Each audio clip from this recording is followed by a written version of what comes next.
today everybody, we're going to be making some dog biscuits. And all you need are 2 ingredients. We have some whole wheat flour, 2 cups, and baby food.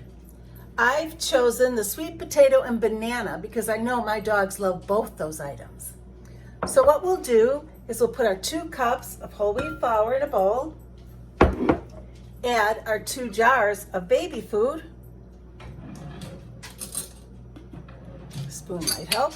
You want a total of 8 ounces of baby food. So each one of these jars is 4 ounces. And then we're going to stir it up. Okay, our dough is all stirred up. It's formed a ball. Now we're going to roll it out.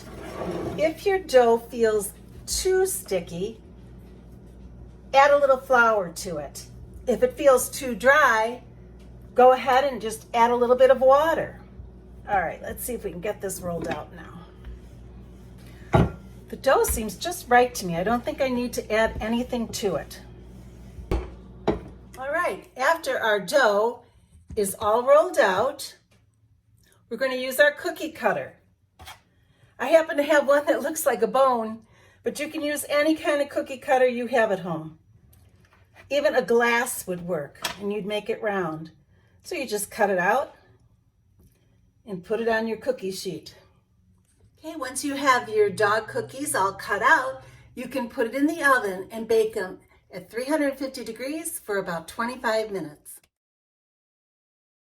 I've just taken the dog cookies out of the oven and we're going to let them sit here for a little bit and cool off. After about 5 or 10 minutes, transfer your dog cookies to a cooling rack so they can cool all the way. Hey, this is Tucker and Ivy and we're going to have them do the taste test. Let's see if they like these biscuits.